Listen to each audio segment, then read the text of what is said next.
Curando as raízes da alma. Capítulo 8. Criando raízes de fé e paciência. Por Rebeca Brown. Nossas sinceras orações a todos os sobreviventes, trabalhadores e animais que foram tão terrivelmente afetados pelo furacão Katrina no ano de 2005, para que vocês venham a ser filhos de seu Pai que está nos céus, porque ele faz raiar o seu sol sobre os maus e bons, e derrama chuva sobre os justos e injustos. Mateus capítulo 5, versículo 45. No ano de 2005, o furacão Katrina derramou muita chuva, tanto sobre o justo quanto sobre o injusto, no oeste dos Estados Unidos. Mas precisamos deixar algo bem claro. Deus é soberano e governa sobre todas as coisas. A Mãe Natureza não trouxe o furacão Katrina com toda a sua destruição. Deus trouxe Jesus, nos disse. Não se vendem 2 pardais por uma moedinha. Contudo, nenhum deles cai no chão sem o consentimento do Pai de vocês. Mateus capítulo 10, versículo 29. Deus tem um propósito específico para tudo o que permite acontecer. Jesus nos garantiu que as provações e as tribulações aumentariam grandemente conforme nos aproximássemos dos últimos dias, antes do seu retorno a este mundo. Mas ele não prometeu a nós, seu povo, que escaparíamos das provações e tribulações, mas que estaremos bem no meio delas. Assim como os cristãos que viviam nas áreas assoladas pelo Katrina, você está preparado? Está preparado para estar diante do próximo desastre? Do próximo 11 de setembro? Do próximo furacão? Tornado, tsunami, tiroteio dentro de escolas? Enchente, acidente de carro, etc. Você está pronto para enfrentar aflições? Provações e tribulações? Pronto ou não, cremos que veremos cada vez mais desastres como esses em vários lugares ao redor do mundo. Ainda assim, Jesus disse: tudo isso será o início das dores. Mateus capítulo 24, versículo 8. Apenas o princípio, não o final. Mal conhecemos os desastres que iremos ver. Então resta-nos apenas 2 opções. Primeiro, podemos ficar com raiva de Deus e criticá-lo.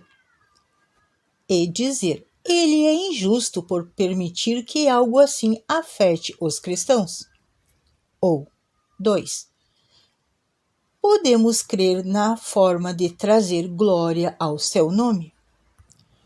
Daniel e eu não sofremos diretamente com o furacão Katrina, como muitos sofreram, mas eu, Rebeca, tive meu próprio conjunto de aflições para lidar recentemente. Durante as 4 últimas semanas, como consequência por ter sido submetida à quimioterapia, tenho estado tão fraca que tenho permanecido deitada no sofá a maior parte do tempo, a não ser pelas inúmeras idas ao banheiro para vomitar. Tenho me sentido completamente inútil. Mal tenho conseguido escrever e tive de cancelar um seminário agendado para Nova York, o que causou um enorme inconveniente para diversas pessoas. Peço sinceras desculpas por isso. Finalmente parei de tomar a medicação e agora estou começando a ter minhas forças restabelecidas. Agradeço a todos que oraram por mim. Sei que há muitos de vocês que estão lendo este livro agora que estão passando pelo seu próprio conjunto de provações e tribulações. Eu gostaria de compartilhar com vocês algumas das coisas que o Senhor tem me ensinado como resultado dessas dificuldades, a fim de que isso os encoraje. Sabe quais são as duas coisas que Deus mais valoriza em nossa vida? A fé e a paciência. Sabem como podemos desenvolver a fé e a paciência? Passando por provações e tribulações. E por que essas duas coisas são tão importantes para Deus? Esse tem sido a minha pergunta a Ele durante essas últimas 4 semanas. Gostaria de compartilhar a resposta com vocês, mas primeiro vejamos alguns trechos bíblicos que sustentariam minhas declarações. Ora, a fé é a certeza daquilo que esperamos e a prova das coisas que não vemos, pois foi por meio dela que os antigos receberam um bom testemunho. Hebreus capítulo 11, versículo 1 e 2. Sem fé é impossível agradar a Deus, pois quem dele se aproxima precisa crer que ele existe e que recompensa aqueles que o buscam. Hebreus capítulo 11, versículo 6. Para começar, não é possível vir a Deus ou entrar em um relacionamento com Ele sem fé. Não podemos sequer agradar a Deus de forma alguma sem fé. Há alguns anos li os 4 evangelhos e escrevi cada um dos mandamentos que Jesus nos deu para seguir. Sabia que, em disparado, o mandamento mais frequente era para crer que Jesus é. Veja um exemplo. Mas ele continuou: vocês são aqui debaixo, eu sou lá de cima. Vocês são deste mundo, eu lhes digo que vocês morrerão em seus pecados. Se vocês não crerem que eu sou, de fato morrerão em seus pecados. João capítulo 8, versículo 23 e 24. Repetidas vezes, Jesus nos ordena que creiamos que Ele é Deus. Isso exige fé. É o que é a fé, afinal? Há um dom espiritual de fé, sobre o qual Daniel falará no capítulo 9. Há a nossa própria fé. A fé é uma decisão, é uma escolha feita por nosso livre-arbítrio. Escolhemos aceitar algo como verdade ou não. Permita-me apresentar um exemplo prático do dia a dia. Você está segurando este livro em suas mãos, mas se eu soltar, o que acontece? Ele cai no chão, não é isso? Você aceita isso como verdade. Por quê? Porque o livro cai no chão e não sobe como um balão. Por causa da gravidade. Você aceita a realidade da gravidade, mas consegue vê-la? Não. Ainda assim você vive a vida inteira tendo fé na gravidade. E é por isso que você não pula de um prédio de 10 andares, pois sabe que iria se espatifar no chão. Você escolheu de livre vontade aceitar isso como verdade, que a gravidade é real. As crianças muito pequenas devem ser protegidas justamente porque ainda não fizeram essa escolha. Então, a fé é um exercício do nosso livre-arbítrio. Deus não vem e se manifesta de maneira sobrenatural para nós todos os dias. Nós não o vemos. A maioria de nós não o sente, mas devemos aceitá-lo como verdade. E ele é. Mas por que a nossa fé é tão importante para Deus? Porque não é a sua vontade nos dar uma manifestação sobrenatural o tempo todo, algo que possamos ver e sentir. Será que assim não teríamos mais fé? Fiz essa pergunta a Deus e ele me respondeu o seguinte: a fé exige o uso do seu livre-arbítrio. Você precisa escolher crer que eu sou. O livre-arbítrio foi o presente mais caro que dei à humanidade. Isso me custou meu filho. Com o seu livre-arbítrio, o homem escolheu o pecado e se virou contra mim.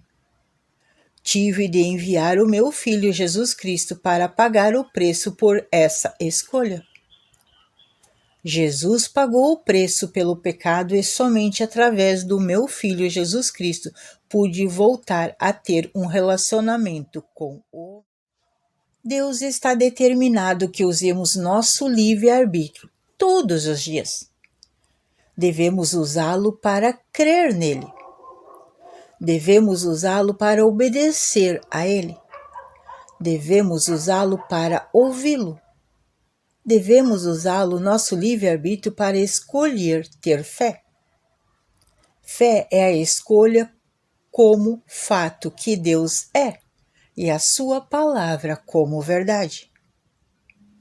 Então, quando viermos as provações e as tribulações, você usará seu livre-arbítrio para continuar a ter fé em Deus, ou ficar com raiva e Deus não deveria ser assim.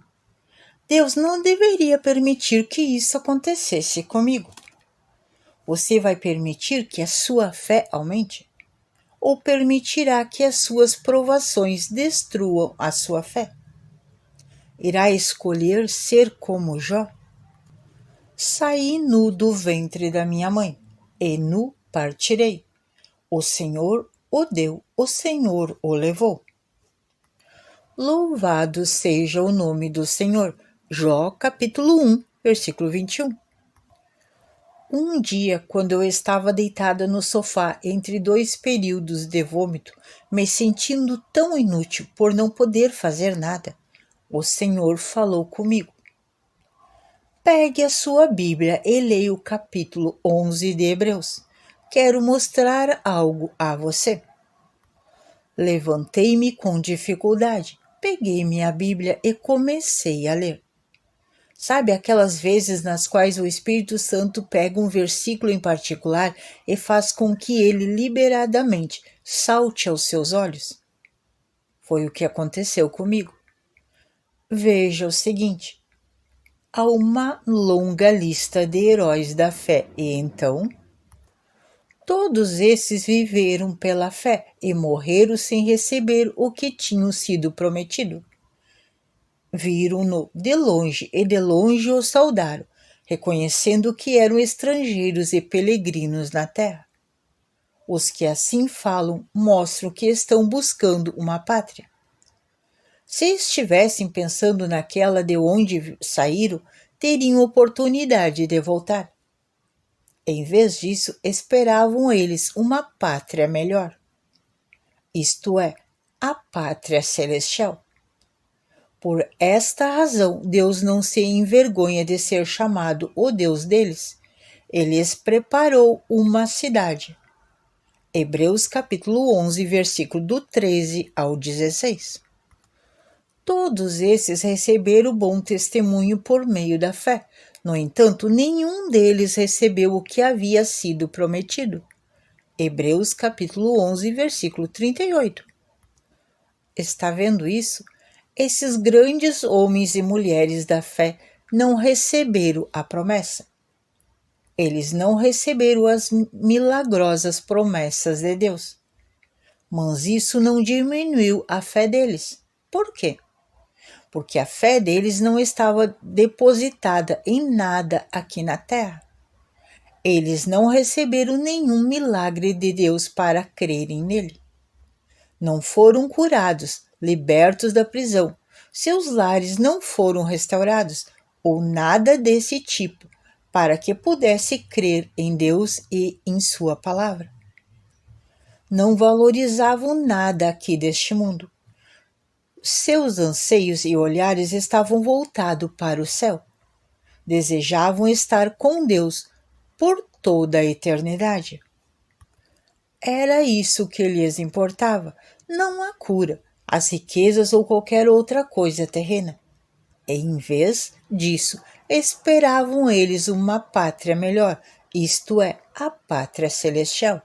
Hebreus capítulo 11, versículo 16. Você sabia que a sua fé reflete os desejos do seu coração? Seu coração está centrado em Deus ou nas coisas deste mundo? Seu coração está centrado em ter uma vida de conforto ou em agradar a Deus? Deus me curará desta artrite reumática? Eu não sei até então, mas uma coisa posso lhe dizer: não me importa se Ele irá me curar ou não. Eu sei que Deus tem uma razão boa o suficiente para permitir que isto em minha vida, e isso me basta.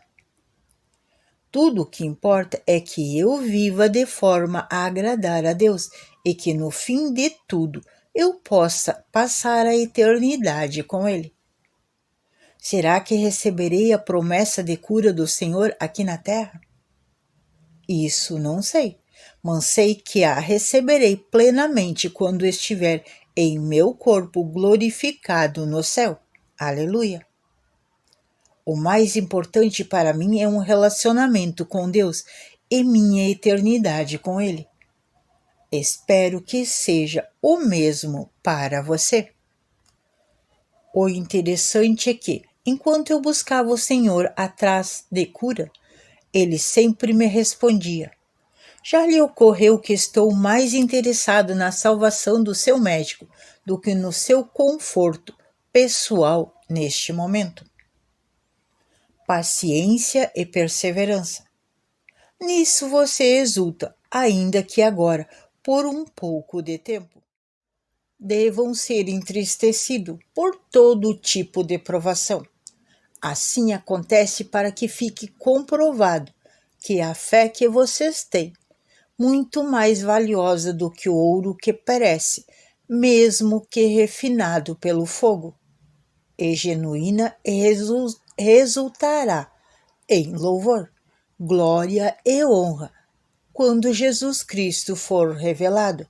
1 Pedro capítulo 1, versículos 6 e 7.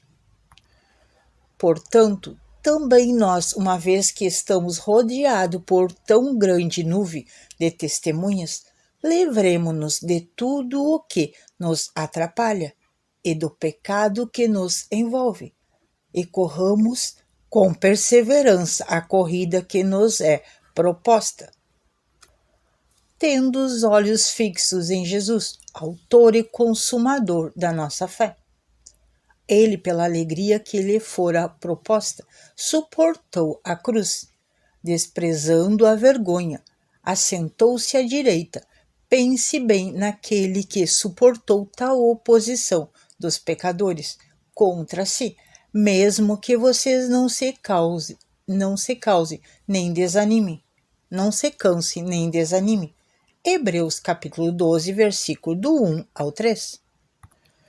Portanto, irmãos, sejam pacientes até a vinda do Senhor.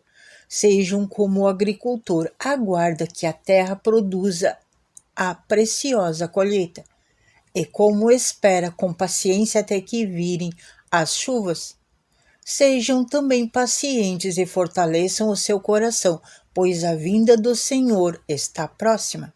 Tiago, capítulo 5, do versículo 6, o 7. A verdadeira fé cresce por meio da paciência e da perseverança.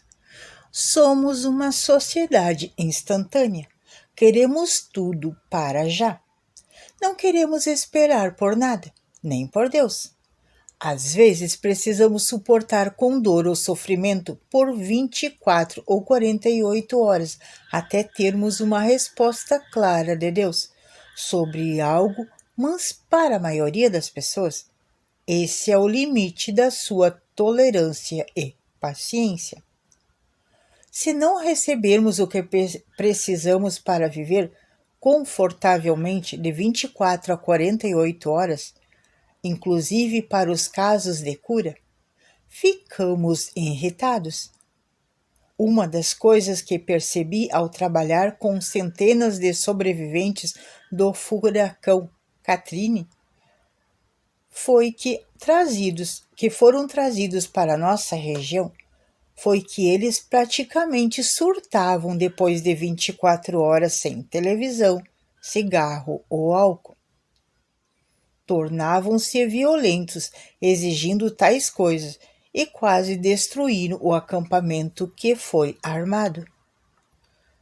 Para ajudá-los, comida, roupa, água, chuveiro e cama não era o suficiente para eles. Todos nós solidarizamos com as terríveis perdas que essas pessoas sofreram, mas isso não justificava o seu comportamento violento, por não receber o que queriam imediatamente. O triste fato é que muitos de nós não passamos de crianças mimadas e petulantes, e estamos longe de sermos adultos capazes de suportar qualquer tipo de dificuldade. Deus não se agrada disso. Ele valoriza mais do que tudo a paciência e a perseverança. Se alguém há de ir para o cativeiro irá.